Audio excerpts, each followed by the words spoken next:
चेतेश्वर पुजारा ने हाल में test cricket से रिटायरमेंट ले लिया। सवाल ये उठे कि क्या फिर से एक बार वही कहानी हुई है जो बाकी क्रिकेटरों के साथ हुई, यानी प्रॉपर कम्युनिकेशन नहीं हुआ टीम मैनेजमेंट और पुजारा के बीच, इसके चलते उन्हें रिटायरमेंट लेना पड़ा। हाल में श्रीकांत सामने आए। एक्स क्रिकेटर श्रीकांत का कहना है कि पुजारा जैसे स्ट्रेचर का जो खिलाड़ी 100 से ज़्यादा टेस्ट मैच खेल चुका है, वो एक फेयरवेल डिजर्व करता था। श्रीकांत का साफ कहना है कि भाई भारतीय क्रिकेट में आप फेयरवेल नहीं दे रहे। उन्होंने रोहित शर्मा का नाम लिया, विराट कोहली का नाम लिया है। कहा कि जिस तरीके से रोहित शर्मा और विराट कोहली की टेस्ट क्रिकेट से विदाई हुई वो अच्छा नहीं था। विराट और रोहित को बड़े सम्मान से वहाँ पर एक तरीके से बीसीसीआई को विदा करना चाहिए था, लेकिन वहाँ पर भी कम्युनिकेशन नहीं हो पाया, जिसके चलते रोहित शर्मा हो, विराट कोहली हो, उसके पहले रविचंद्रन अश्विन हो और अब पुजारा हो, एक एक करके हमारे जो दिग्गज खिलाड़ी हैं वो टेस्ट क्रिकेट को छोड़ते हुए चले जा रहे हैं। श्रीकांत का मानना है कि विराट कोहली और रोहित शर्मा को अचानक टेस्ट फॉर्मेट से संन्यास लेना इस बात का सबूत है कि उनके और टीम मैनेजमेंट के बीच कम्युनिकेशन की कमी थी। श्रीकांत का कहना है, अगर आपने अपने देश के लिए 100 से ज़्यादा टेस्ट मैच खेले हैं तो ज़रूर आप एक कमाल के क्रिकेटर होंगे, तो आपको एक अच्छी विदाई मिलनी चाहिए।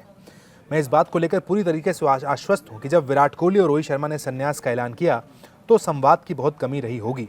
टीम मैनेजमेंट को उनसे बात करनी चाहिए थी, लेकिन जिस तरीके से रिटायर हुए ये भारतीय क्रिकेट के लिए अच्छा नहीं है। देखिए, भारतीय क्रिकेट की अगर बात करें तो यहाँ पर देखिए फेयरवेल का जो एक कल्चर है ये फैंस ज़रूर डिस्कस करते हैं, लेकिन बीसीसीआई फेयरवेल में यकीन नहीं करता है। आपको प्रोसेस वाइज बताते हैं भाई कि एक खिलाड़ी के रिटायरमेंट का प्रोसेस क्या होता है। देखिए, बीसीसीआई के जो उपाध्यक्ष हैं राजीव शुक्ला कई बार बड़े मंचों पर इस बात को कह चुके हैं कि बीसीसीआई कभी भी किसी खिलाड़ी को फोर्स नहीं करता है रिटायरमेंट के लिए। I want to make it very clear once for all, हम सबको भी रोहित और विराट की कमी महसूस होती है, लेकिन रोहित और विराट ने अपना खुद ये फैसला लिया। बीसीसीआई की पॉलिसी है, कभी हम किसी प्लेयर को नहीं कहते हैं कि कब वो रिटायरमेंट ले और किस फॉर्मेट से ले। ये प्लेयर के ऊपर होता है कि कब वो रिटायरमेंट। इन दोनों का ये खुद का फैसला था, खुद उन्होंने रिटायरमेंट लिया है। हमें उनकी कमी हमेशा खलती रहेगी, हम उन्हें महान बल्लेबाज मानेंगे और हमारे लिए अच्छी बात यह है कि वनडे के लिए वो सब उपलब्ध है। राजीव शुक्ला का ही कहना है कि देखिए, खिलाड़ी का बड़ा पर्सनल, बड़ा निजी डिसीजन होता है। बीसीसीआई बार बार इस बात को कहता है हम बड़ा सम्मान करते हैं खिलाड़ियों के निजी फैसले का। एक बार जब वो फैसला लेते हैं तो उन्हें सबसे पहले बोर्ड को बताना होता है, बीसीसीआई को सूचित करना होता है, उसके बाद वो अपने कोच या फिर कैप्टन को भी बता सकते हैं। इसके बाद किस तरीके से उन्हें रिटायरमेंट लेना है ये भी उनका एक पर्सनल फैसला होता है। यानी बीसीसीआई के कॉन्ट्रैक्ट में ऐसा फेयरवेल देने जैसा कोई रूल वहाँ पर नहीं है। खिलाड़ी सोशल मीडिया पर अनाउंस कर सकते हैं, प्रेस कॉन्फ्रेंस कर सकते हैं, किसी भी सार्वजनिक मंच पर आकर अपनी बात कह सकते हैं। यानी जो बीसीसीआई का कॉन्ट्रैक्ट होता है उसमें इस बात का कोई क्लॉज नहीं है, कोई कॉन्ट्रैक्ट नहीं है कि भाई आपको आखिरी मैच जब होगा तो आप पहले बताएंगे, उसके बाद आपको फेयरवेल दिया जाएगा।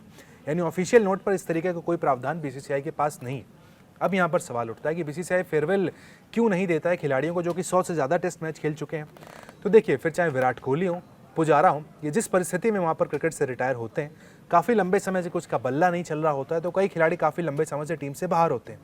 पुजारा का एग्जाम्पल अगर हम ले लें, 2 साल से टीम इंडिया से बाहर हैं। अब उसके बाद उन्होंने यहाँ पर ऐलान किया कि भाई वो टेस्ट क्रिकेट नहीं खेलेंगे। तो यहाँ पर देखिए, फेयरवेल जैसी बात यहाँ पर फिलहाल नज़र नहीं आती कि एक खिलाड़ी जो 2 साल से बाहर हो, 2 साल के बाद टीम में लाकर उसे फेयरवेल दे दिया जाए। और फेयरवेल के दस्तूर की बात करें तो आशीष नेहरा आखिरी क्रिकेटर थे जिनको आखिरी बार फेयरवेल मिला है।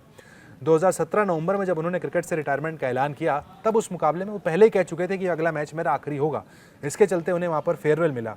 उसके पहले सचिन तेंदुलकर, देखिए 2013 में वेस्ट इंडीज़ की टीम जब भारत आई थी तब उनका वहाँ पर एक ग्रैंड फेयरवेल हुआ था। इसके अलावा आप देखेंगे तो हाल फिलहाल में किसी भी खिलाड़ी का फेयरवेल वहाँ मैदान पर नहीं हुआ है। यानी मैदान से विदाई फिर चाहे रोहित शर्मा हो, विराट कोहली हो, महेंद्र सिंह धोनी हो, युवराज सिंह हो, खुद हमारे करंट हेड कोच गौतम गंभीर हो, किसी को नहीं मिली है। तो देखिए, भारतीय क्रिकेट में फेयरवेल का कल्चर जो है एग्जिस्ट नहीं करता है। पिछले काफ़ी समय से सिर्फ 2 ही क्रिकेटर हैं जिनको वहाँ पर फेयरवेल मिला है, इसके अलावा किसी को भी फेयरवेल नहीं मिला है। लेकिन हाँ, बीसीसीआई अपनी तरफ से ज़रूर कोशिश कर सकता है, लेकिन बीसीसीआई जैसा हमने कहा कि खुद इस बात से पल्ला झाड़ लेता है भाई कि रिटायरमेंट पे हमारा कोई रोल नहीं है, हमने फोर्स नहीं किया है, खिलाड़ी का पर्सनल डिसीजन है।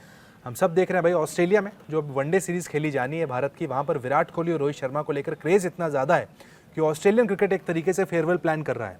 यानी एक दूसरा बोर्ड, एक विदेशी बोर्ड फेयरवेल प्लान कर सकता है, लेकिन भारतीय टीम के जो हमारे बीसीसीआई है वो यहाँ पर भारतीय खिलाड़ियों के लिए फेयरवेल प्लान नहीं करता है। यानी कोई भी यहाँ पर एक हैप्पी एंडिंग जैसा, गुड बाय जैसा बीसीसीआई की नोटबुक में नहीं है।